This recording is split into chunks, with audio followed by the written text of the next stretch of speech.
এটাই হয়তো সবথেকে পারফেক্ট সময় যখন বাংলাদেশ দলে সাকিবের প্রয়োজন। শ্রীলঙ্কার ফ্যানরা দেখছেন আপনারা, আসলে তারা এই জয়টাকে নিজেরা ভাবতেই পারছে না এমন একটা জয়ও আসলে বাংলাদেশের বিপক্ষে তারা পাবে। তারা আসলে ক্যামেরার সামনে এসে দাঁড়িয়ে যাচ্ছেন, আসলে তারা সেন্সেও নাই, তারা এতটাই খুশি। আমার মনে হয় টি-20 ওয়ার্ল্ড কাপেই আমি আমার শেষ টি-20 ম্যাচ খেলে ফেলেছি। তবে আমি এর মধ্যে অনেক ফ্র্যাঞ্চাইজি লিগ খেলবো যদি সিলেক্টররা মনে করে আমি আবারও জাতীয় দলে ফিরতে পারি। সাকিব আল হাসান কানপুরে ঠিক এই কথাটা বলেছিলেন নিজের টি-20 ক্যারিয়ার নিয়ে, যখন তিনি টেস্ট থেকে বিদায় নেন।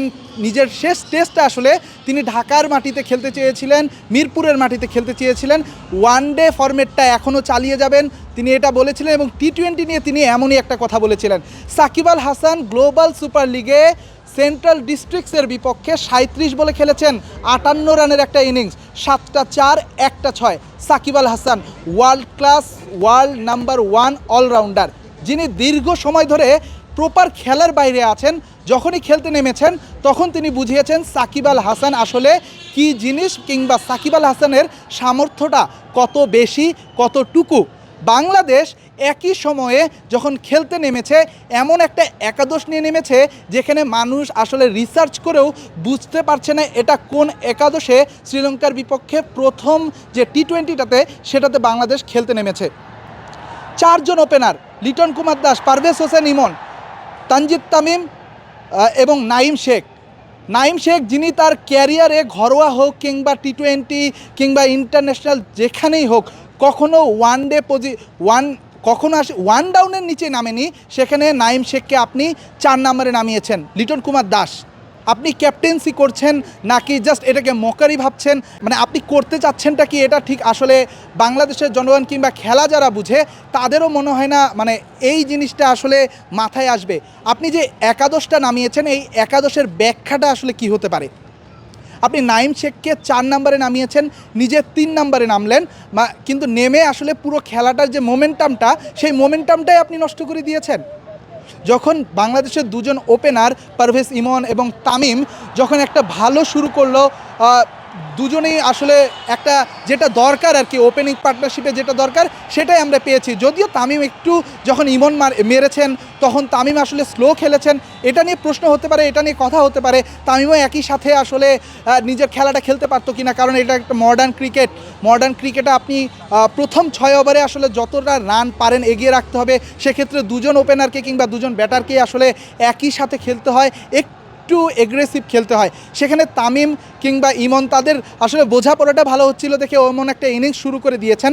তারপরে যখন তামিম আউট হলেন তারপরে আপনি আসলেন, 11 বল খেললেন এবং 11 বলে 6 রান করে আউট গেলেন। পুরো ম্যাচের যে একটা মোমেন্টাম সেই মোমেন্টামটাই আপনি নষ্ট করে দিলেন।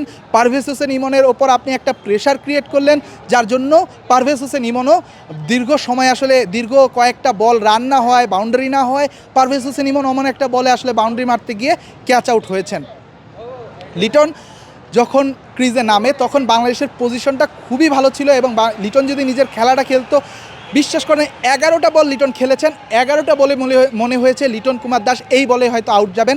11টা বলেই মনে হয়েছে লিটন কুমার দাসের যে কনফিডেন্স সেই কনফিডেন্সটা আগের মতো নেই, যেন একদম কনফিডেন্সটা তলানিতে। লিটন কুমার দাসকে ঠিক এভাবে তিনি ক্রিকেটটা কতদিন খেলতে পারবেন কিংবা এভাবে তিনি জাতীয় দলে আসলে শেষ পর্যন্ত টিকতে পারবেন কিনা, এটাও একটা কিন্তু বড় প্রশ্ন হয়ে দাঁড়িয়েছে। হয়তোবা টি-20 ওয়ানডের মতো টি-20 দল থেকেও লিটন কুমার দাস বাদ পড়ে যাবেন এই সিরিজের পরেই। হয়তো আর 2টো ম্যাচ তিনি পাবেন, যেহেতু একজন অধিনায়ক হিসেবে তিনি হয়তো সেই সুযোগটা পাবেন।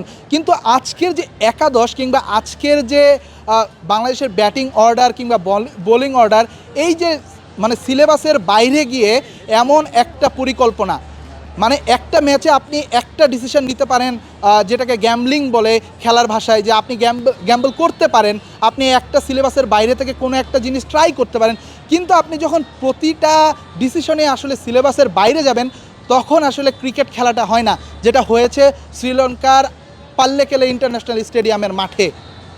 আপনি প্রথম ওভারে আপনার কাছে 2 জন বলার রয়েছে, তাসকিন আহমেদ, তানজিম হাসান সাকিব, 2 জন প্রুভেন বলার। আপনি 2 জন প্রুভেন বলারকে না দিয়ে 1 বছর পর জাতীয় দলে আসা সাইফুদ্দিনকে আপনি ভরসা করলেন, এবং প্রথম 3 বলের 3টিতে বাউন্ডারি খেলো সাইফুদ্দিন।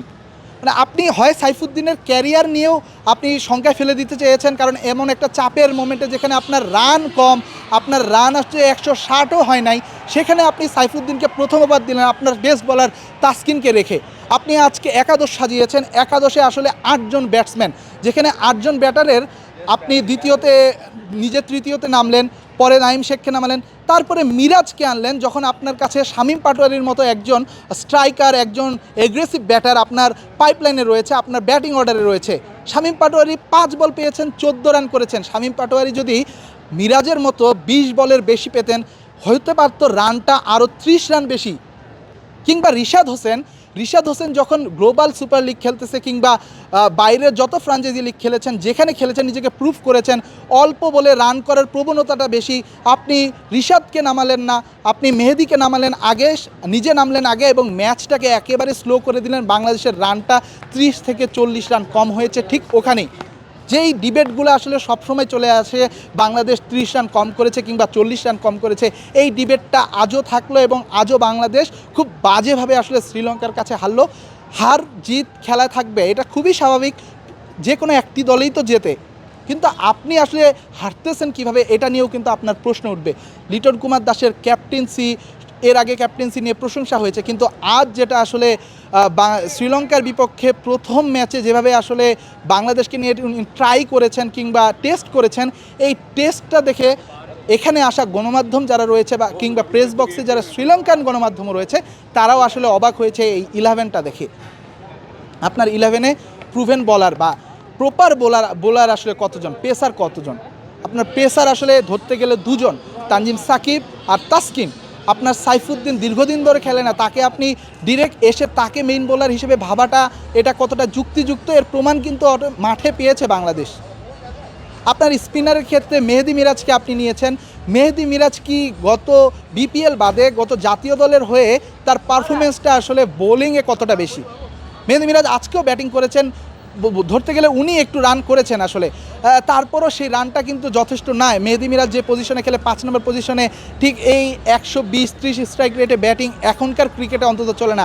আপনি না পাথুম নিশাঙ্কাকে দেখেন, শুরু থেকে যেভাবে তারা এগ্রেসিভ খেলেছে, কুশাল ম্যান্ডিসকে দেখেন, শুরু থেকে তারা যেভাবে এগ্রেসিভ খেলেছে, এভাবেই আসলে বর্তমান ক্রিকেটটা খেলতে হয়। কিন্তু লিটন কুমার দাস যে পরিকল্পনাটা করেছেন, এই পরিকল্পনাটাই আসলে বাংলাদেশকে আজকে ডুবিয়েছে, আজকে হারিয়েছে। তবে Shakib Al Hasan on the other hand, Shakib Al Hasan global super লিগে যেভাবে খেলেছেন, একজন সাকিবের অভাব কিন্তু বাংলাদেশ বোধ করেছে, এই ম্যাচেও বোধ করেছে।